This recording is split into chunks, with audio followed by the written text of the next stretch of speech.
tonight on this Cabaret.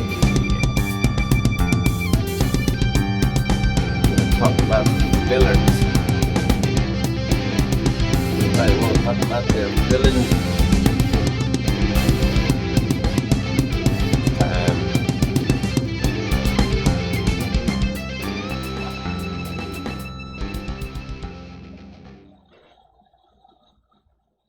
That's my new intro song. It's called Hard Up. Yep. By yours truly. I really like that song, by the way. I want to get into something real quick so we can have enough time to discuss it. These are short videos. And it's going to take several of these to cover what I want to cover. So hopefully y'all tune back in. I want to talk about how the devil is making a move right now, and we are allowing him to do it by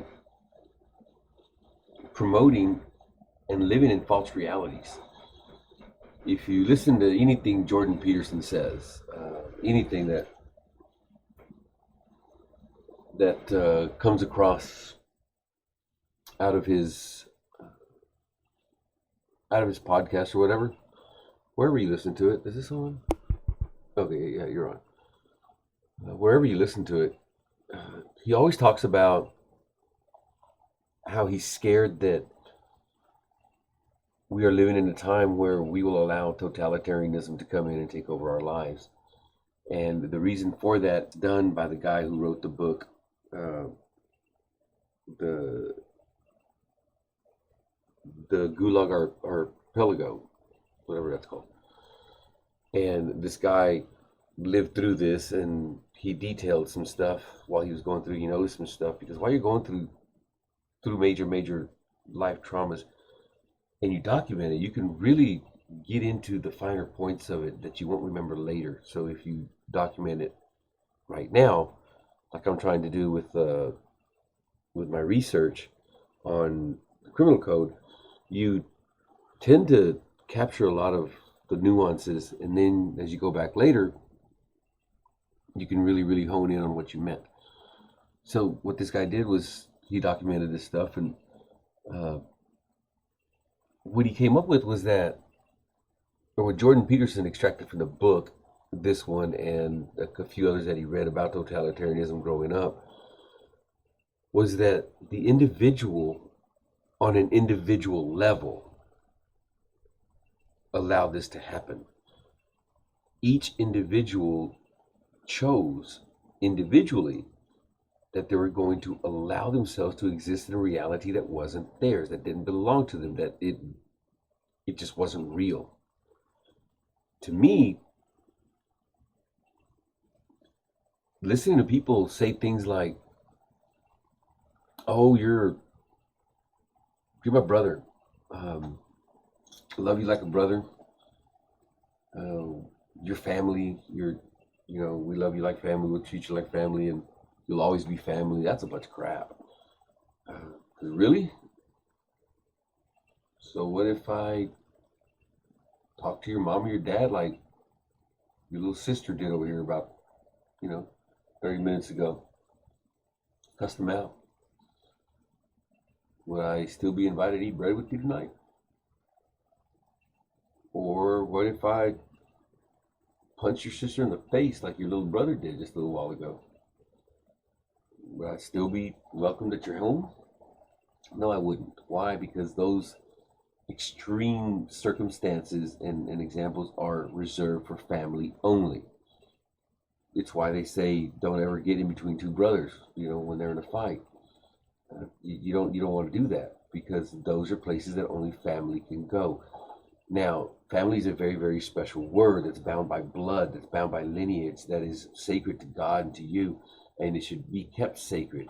I believe that us keeping our lineages pure and clean and remembering them is a good thing. I don't believe in any way, shape, or form that if white people want to stay white, I don't believe that that's a bad thing. The white people wanting to be racist, that's a bad, sure, but them wanting to preserve their race is not bad.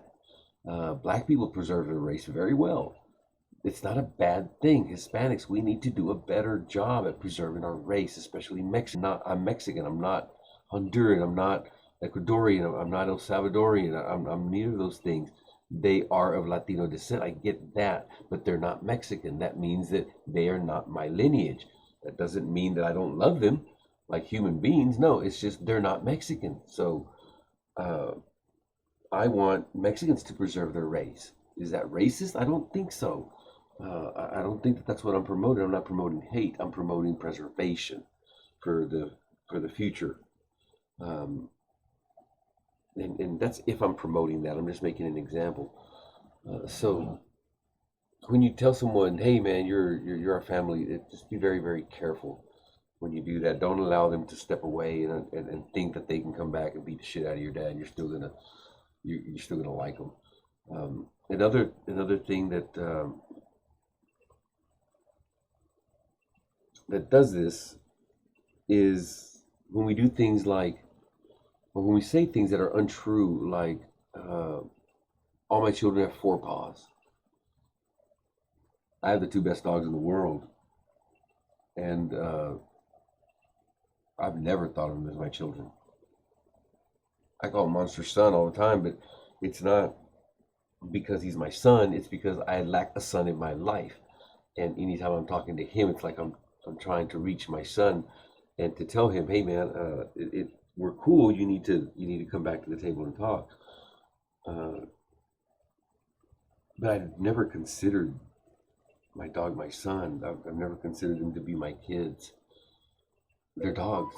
They're scavengers. They learn instinctively how to train us and how to make us open doors and how to make us put their food on the floor for them.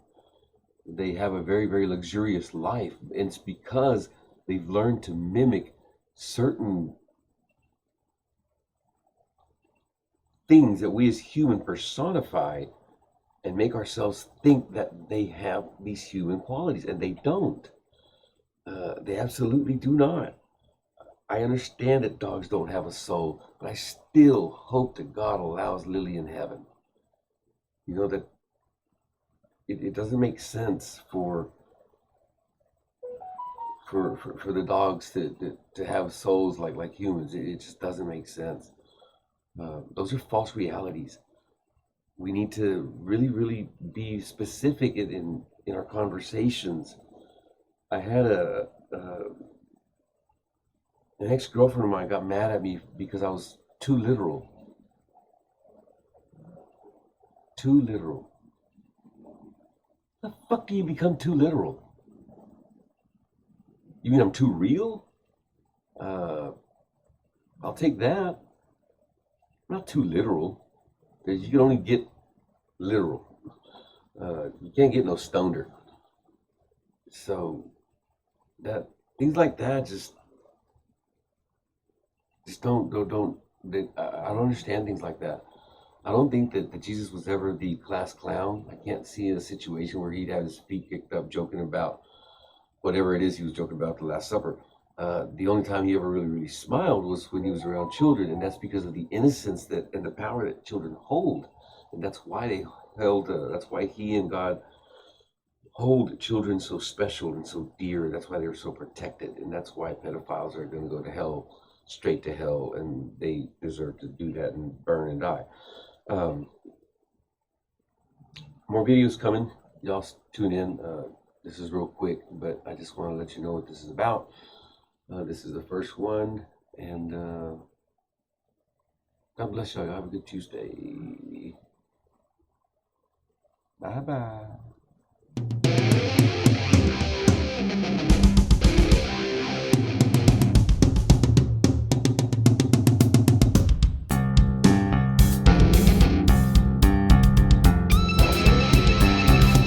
Good night.